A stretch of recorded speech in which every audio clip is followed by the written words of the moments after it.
Good morning. Good morning. Happy Friday. I hope you're enjoying your Valentine's grams. Folks are trying to find people to give those to. Happy Valentine's Day, and welcome to Convocation. We have one announcement before we introduce our speaker today.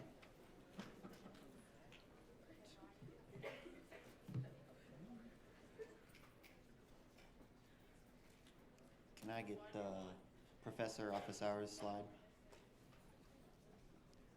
All right, so the student athlete leadership team created a spreadsheet of all the professors and their office hours. So if you lost your syllabus and don't know where to find your teacher, or you need to speak with a teacher whose class you're not taking about prerequisites, this is how you find it.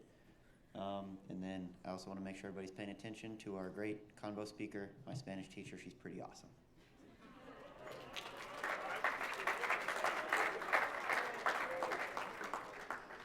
Okay, Ryan said it about as well as I could. Our speaker today, we're very excited to welcome Jenny Masias, who is adjunct professor of Spanish at Bethel College. She is also a graduate teaching assistant in the Department of Modern and Classical Languages and Literatures at Wichita State University. Masias' research has centered on the railroad as a link for Mexican immigrant communities in the 20th and 19th centuries. I think her research is fascinating because it connects the history of Newton, very local history, connects it with the history of Kansas, and also connects it to the broader history of immigration in the United States. So we're very excited to hear what she has to share. Please welcome Jenny Masias.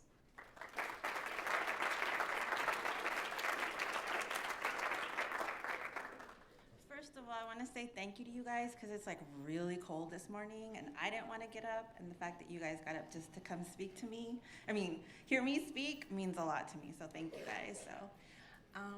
So for first I want to start off with the question. How many of you have driven from campus to Walmart? Raise your hand. All of you, right? Right. Okay, and how long does that drive generally take?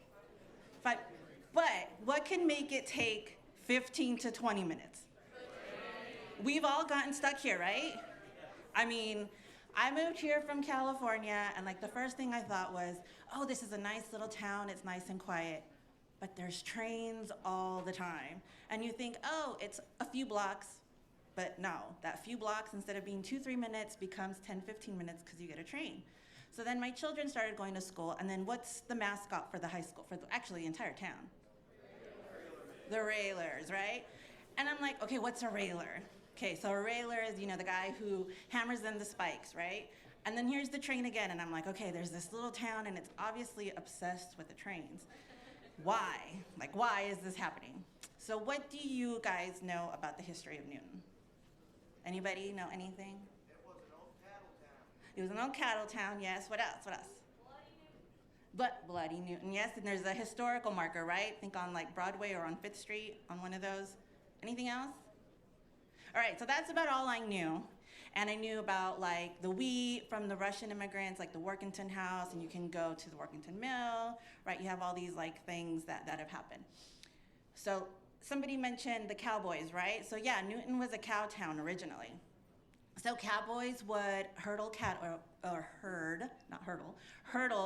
up the Chisholm Trail, starting in northern Mexico up through Texas, Oklahoma, and all the way up to Abilene. And it stopped in Abilene because that was the closest stop to the Transcontinental Railway, which had just been completed. So that railway connected east to west, right? And so once it was completed, the ATSF decided that, well, we have this very lucrative business. We have this trail, we have this train that can take people. Let's buy up the land around the train so we can expand our railway. And so they started telling people, yeah, come live in Kansas. There's good soil, you can grow things. And people were very overpopulated in the East Coast, and so people started moving west. But what happened was that when the Transcontinental Railway was completed, it was completed using Irish immigrants and Chinese immigrants.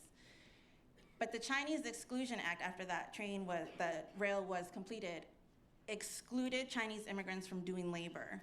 They were only allowed to do domestic jobs, and there no more Chinese immigrants can come in. And so now there's all these openings for jobs. And so the ATSF didn't know what to do. So they used the Chisholm Trail, and they created the first expansion down to Texas and down to Mexico.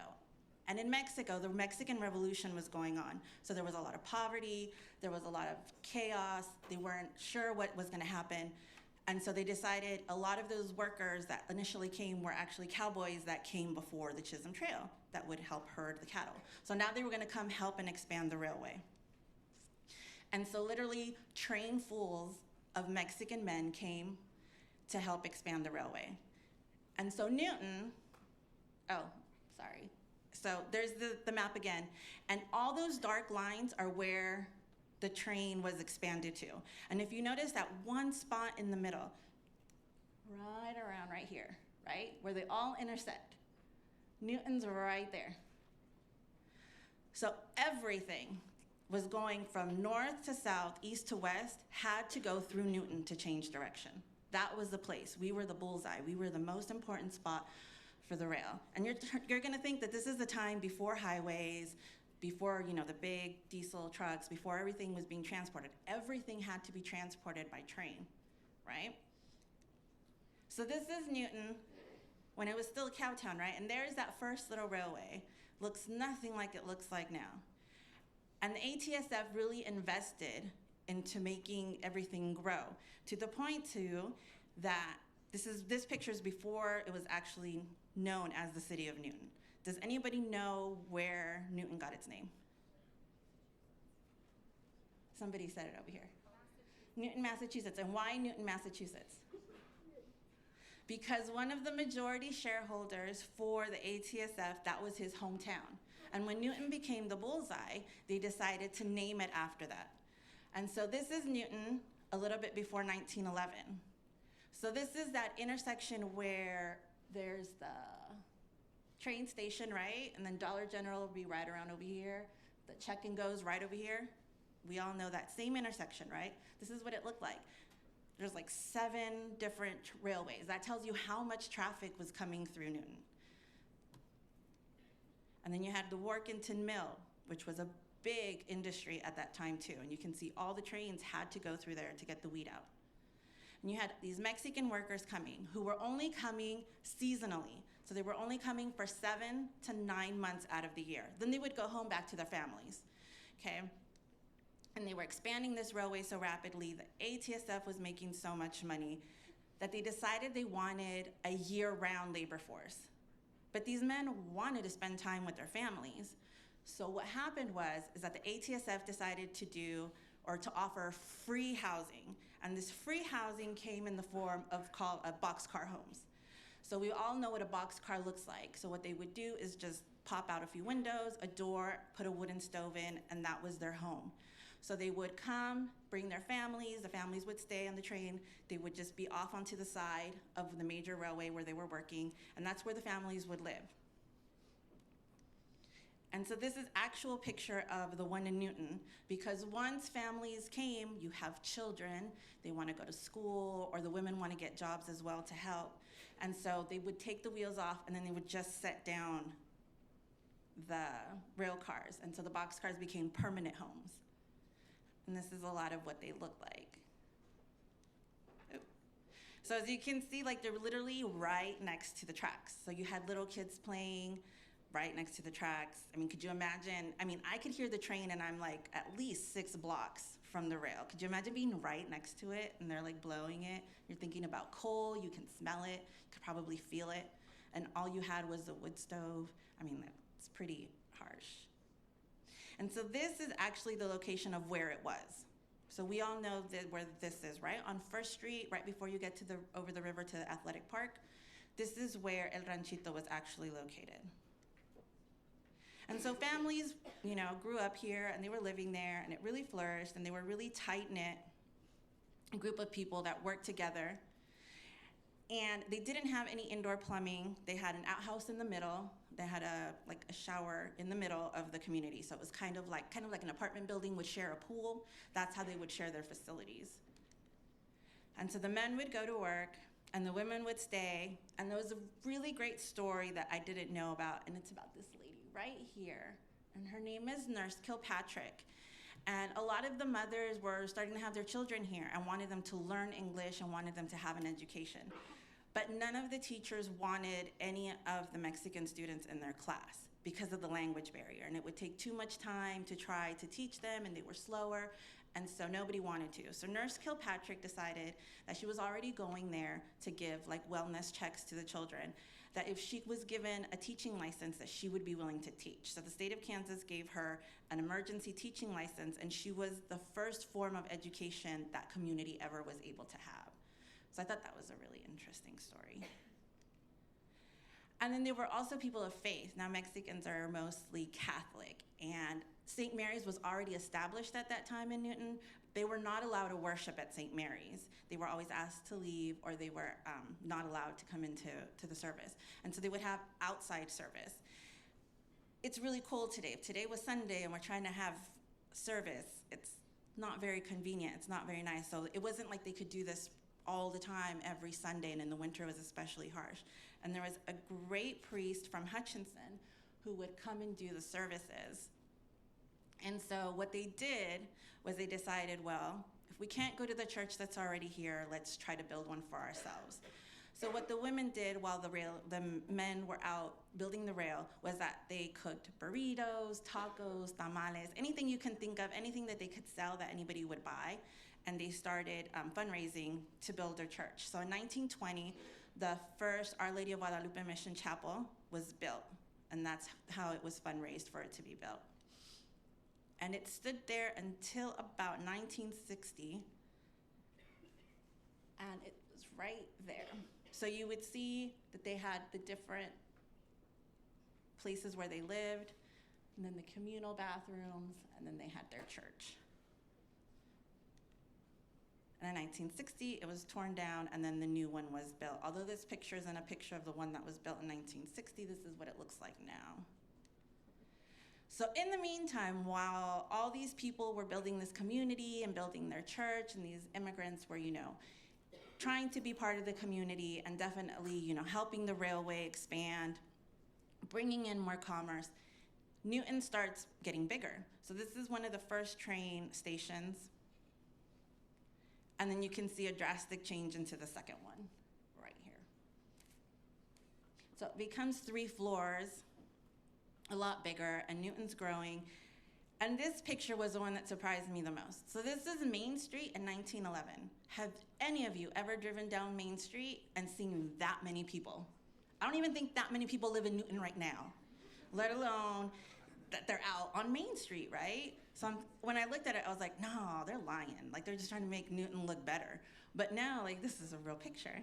And so I was like, okay, there's all these people. Why is there all these people? Well, there's all these people because there's all this money coming into Newton.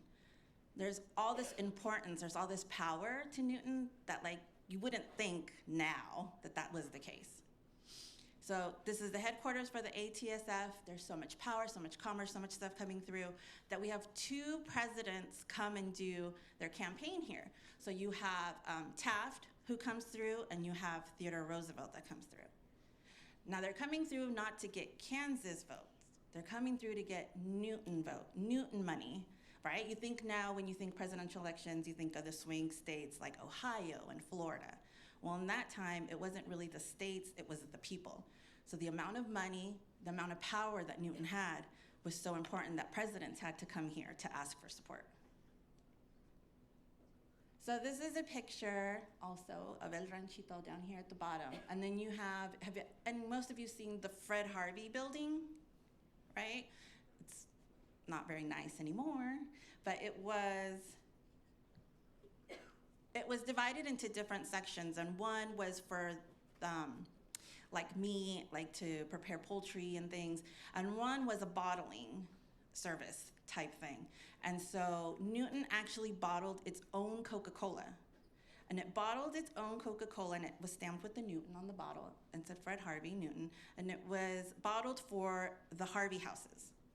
Now, the Harvey houses were these fancy restaurants inside of every train depot at every stop the ATSF had. So if you were a first-class passenger, you were able to come in and have this fancy dinner, and you had your own Coca-Cola, and it was bottled here in Newton. that was something I never knew, that was really cool. And at these restaurants, the wait staffs were always white Americans. But that same community that started with the railers, now their children and some of the older men who weren't able to work that hard laborers jobs anymore started working at the Harvey houses as well. They were working back in the kitchen as prep cooks, dishwashers, etc. And so you can see, like, they were still trying to be part of the community. They were still bringing economic help in. And you can see now the new, as it stands now, train depot. It's changed a little bit, but not too much. So in 1930, does anybody know historically what happens in 1930 in the United States to the economy?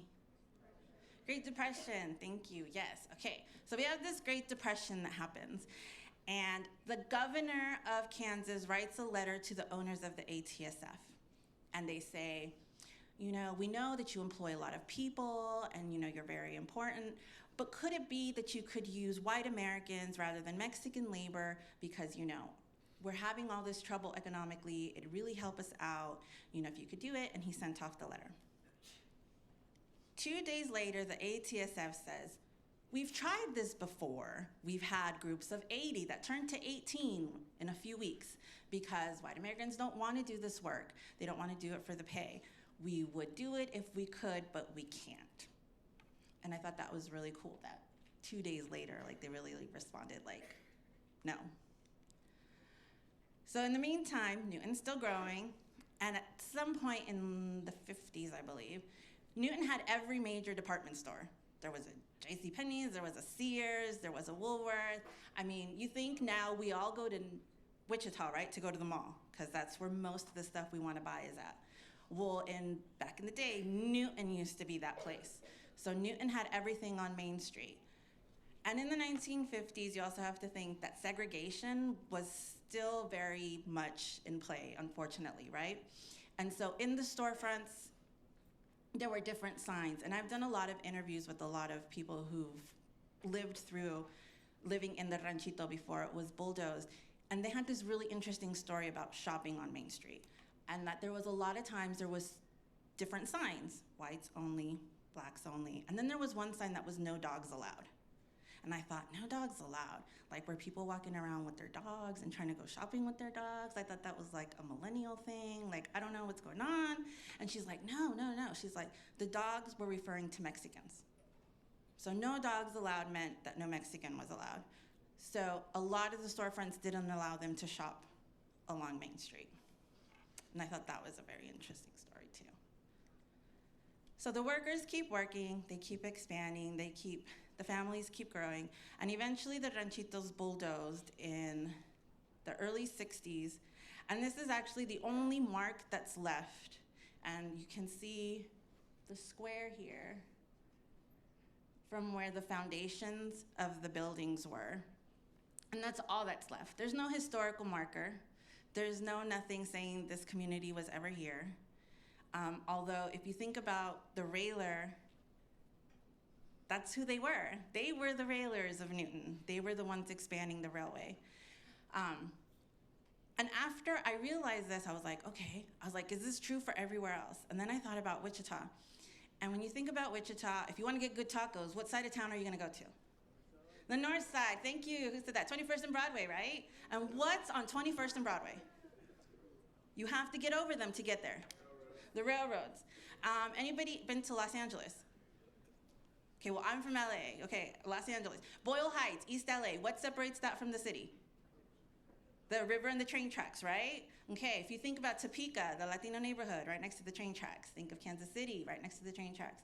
Chicago, right next to the train tracks. You go to Austin, Texas, right next to the train tracks. These communities are not unique just to Newton. These communities flourish thanks to the railway, the economic opportunity they were given to come to this country and make things. But these communities still thrive, and they're still contributing things. And for me, that was like the most interesting thing, that like literally just sitting at the train, hoping it would hurry so I wouldn't be late to work, that, you know, all of this, I learned all of this from that. And so it was just really, really interesting that, you know, history has different perspectives, and you always have to question who's giving you the history, why, and there's 100 other people who were around at the same time who have different perspectives, different point of views. So it's always important to look for those, remember those, and now that you guys know all these cool little tidbits, you guys go out and share them, right? Right, all right. So thank you guys, and if you guys have questions, I'd be happy to answer.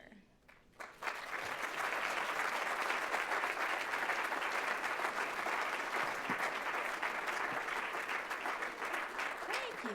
All right, yes, let's have some questions and conversation. Could you talk about why the El Ranchitos were bulldozed down in the first place? Why they were bulldozed down? The city decided that it was unsafe since it was that the proximity to the train tracks were so close. And then before then, I didn't have a picture up here. Like I literally trimmed this down from like 100 and something slides. There was a roundabout right about where the fueling station is. If you guys know, there was this huge structure there too. So there was just a lot of train traffic going through there. And for people to live there by the 1960s, the city decided that it was unsafe for them to live there. Can I follow up real quick? Yeah. So what happened in those communities after? Like, where did they go? Well, if you know where Our Lady of Guadalupe Church is, so let me go back to the map. If I go back to where I show you guys this, no, the other one. Well, there's a lot of, up there it is. Okay, so we know this intersection, right? And then we know where the church is, like maybe 3 or 4 blocks south. Okay, well, all those little houses that are there, those were ranchito residents, that community. There's still families who grew up in there, and that was like their first home outside of the ranchito, was just within a block. A lot of that also has to do with segregation and racism, why they had to stay to the proximity of that area and the church. But there is one family, the Masias family, who Mona has lived in that house since it was built, which is amazing. But yeah.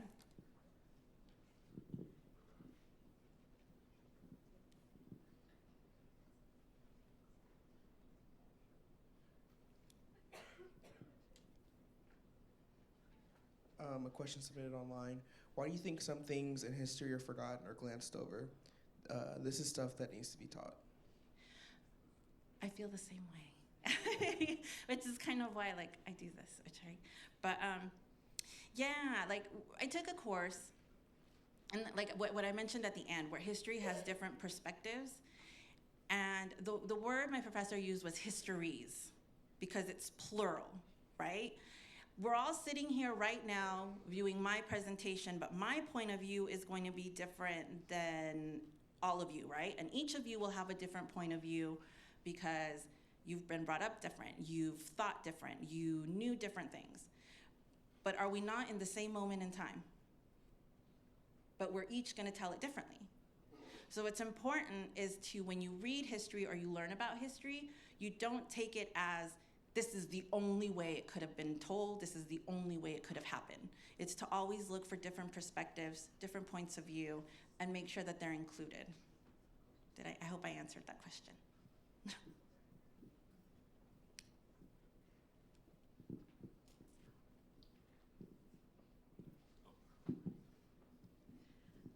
I was just going to say, growing up here, on Main Street you saw a store, Hogan's, right by, close to Woolworths. Uh-huh.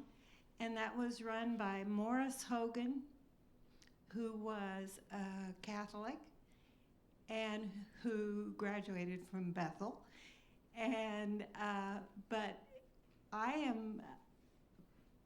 what I know about it is that he was the first white person to hire clerks of color in his store, because he knew some of these people from church.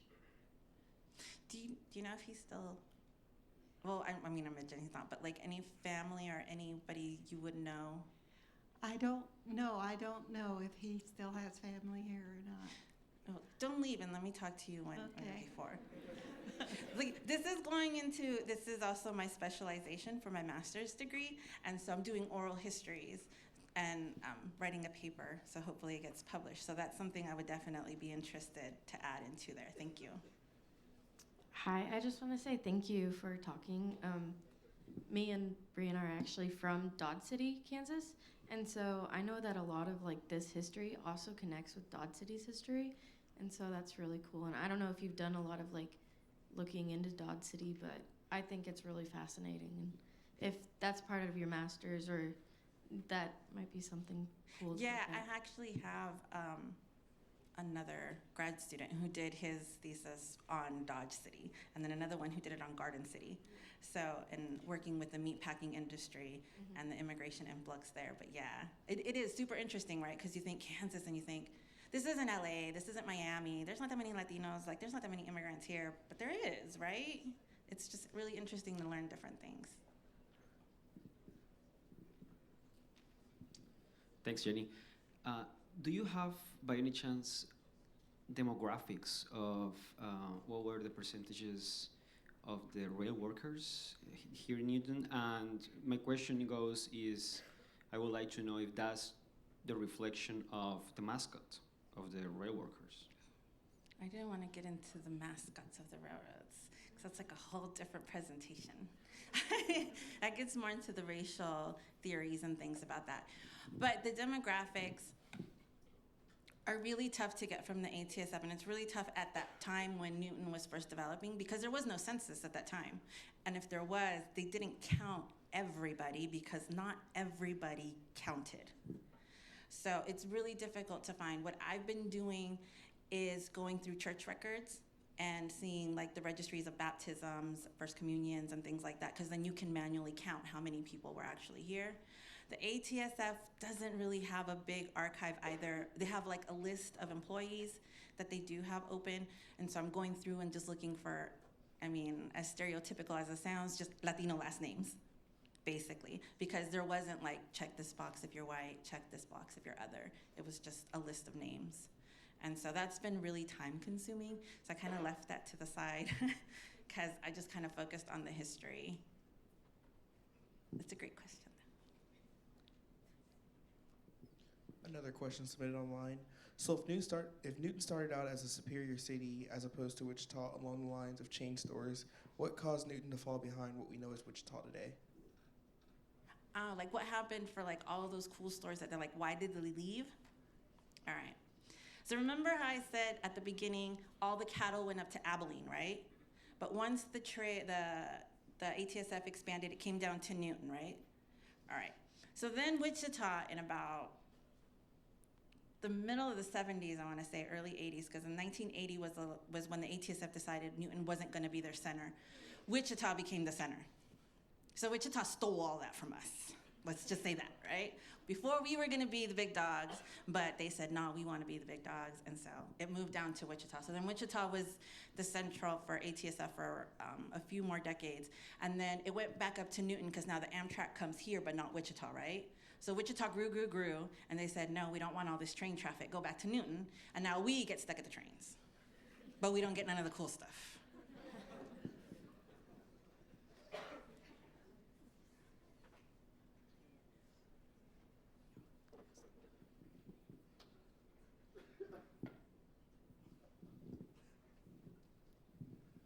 I was just going to comment on the Wichita versus Newton. In some sense, it's a little different, but it has to do with transportation. Wichita became the airplane manufacturing place, and that happened before the 50s. It was going on for a long time before, but it passed the population of Newton well before the 1950s.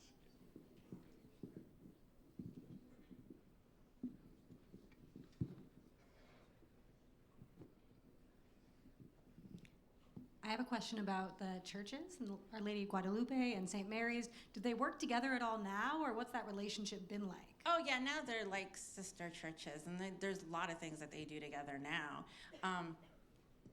The separation was just really like, if you think about it, we say, oh my gosh, they weren't allowed to worship there. But you have to think, like, you know, at that time, that was the social norm. Like, that was what was accepted and acceptable to do. So, I mean, I can't really look back and say, oh, the people from St. Mary's were bad. It was just, that's how it was. Those were the rules. But now, no, they do a lot of things in conjunction. And I know a lot of the parishioners from Our Lady of Guadalupe go to St. Mary's or send their children to St. Mary's private school. So it's like nothing at all like how it used to be. Could I ask just sort of about like the immigration like status or stuff of people that like were working for the railroads? I mean, did they eventually did it eventually like help them to get like citizenship, or did they not get citizenship? You know, that's a good question. So a lot of at some point there was no border, but there's a border. There's always been a border, right? It's like this imaginary line, right? But there was always like this open influx between Mexico and the United States. Like a lot of the cowboys who came through the Chisholm Trail were Mexicans, right? So they didn't really have a problem when it was seasonal, when it was just like temporary and they'd go back to their families. It was when they started to come and be permanent that it was different. But for the most part, I haven't done too much research to know if it like made any big impact. But I know a lot of the families that I've interviewed, they're 5, 6 generations deep in Newton. And so it's like, you know, they grew up here, they were here, they went to school here, they graduated here, they raised their kids here. Are any of you from Newton and went to Newton High School? Mr. O, his wife, born and raised here, right? And he comes from California. He's my homie. I love him. He's so awesome. So like you have this community, these people who've been here. So obviously, you know, they've gained citizenship. But whether it was easier for them at what point, I don't know.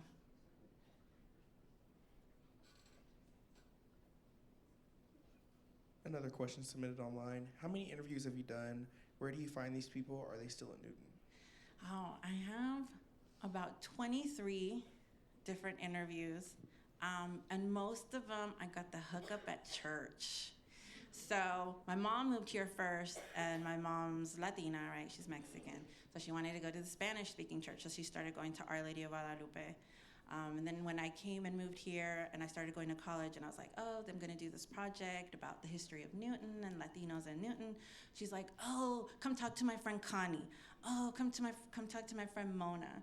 And I just started talking to all these families, and like, you'd be surprised, like all the weird information I know now just from all these histories, these oral histories that I've gotten to do. And I've been blessed to record 23 of them. And like I said, if I can find more, if you know people who've been here forever, you know, I want all different points of view. They don't just have to be Latinos. They can be anything. Because I think it's really important to preserve these kind of things because they're different perspectives, different things. Did I answer that question completely? I think so.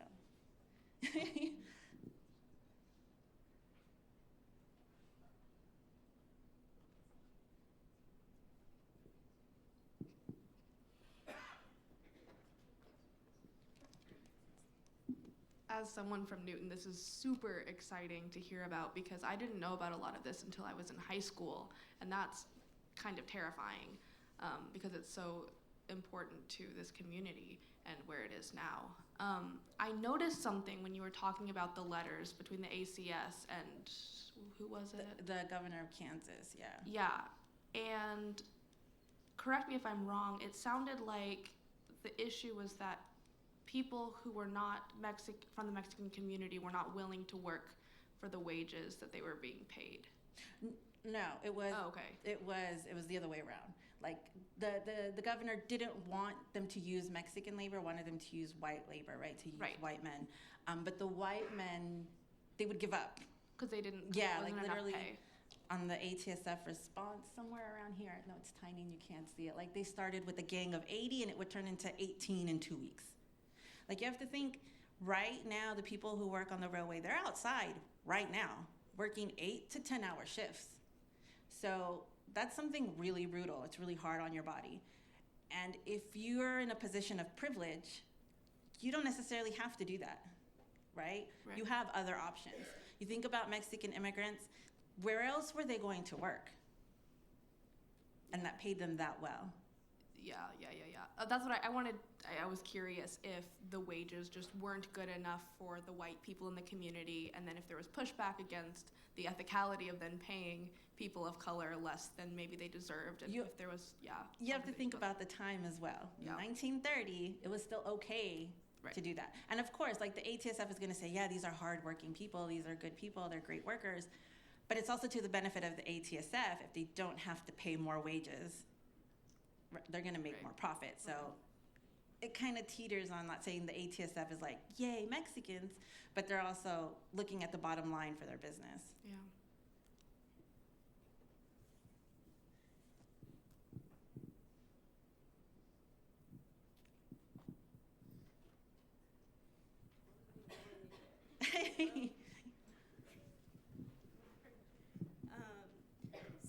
So what exactly are like the demographics now of like the people that work for the railroad? Because my stepdad, he worked for the railroad in Wichita, and I mean, he was just like killed on the railroad a couple months ago.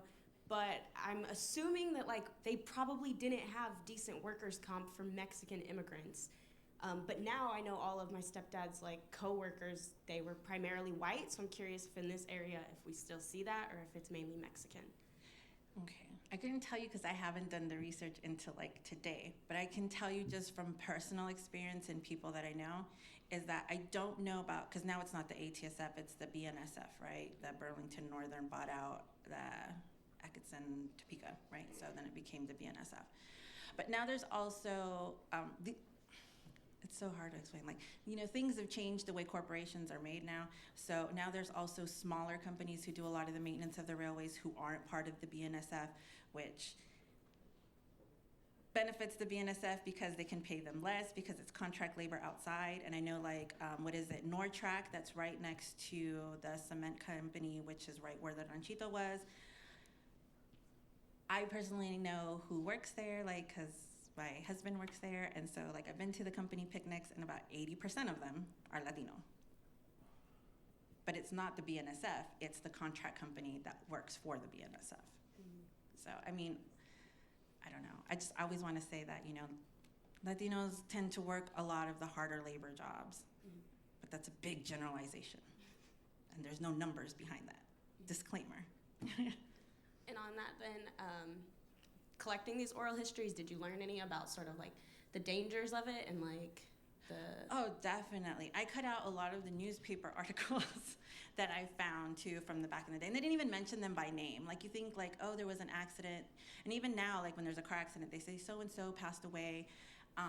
But when it happened back in the day, it was just like, oh, a Mexican worker or, oh, a resident from the Mexican camp. That's all it would mention. It was never a name. Like it was very apart. Like let's not feel sorry for them. Let's not humanize them. Let's not give them a name. And so that's, yeah.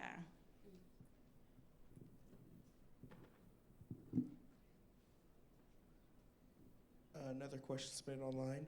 Why isn't Newton in the name of the Atchison, Topeka, and Santa Fe railway system since it was such a hub for railroads? Wait, ask it one more time. Why isn't Newton in the name of the Atchison, Topeka, and Santa Fe Railroad? I have no idea. Like, you know, I mean, like, you know, the initials, the ATSF. I have no idea. I have no idea why it wouldn't be included. That's a good question to look into.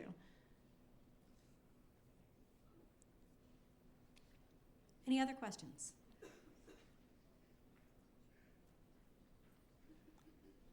Thank you one more time to Jenny Masias.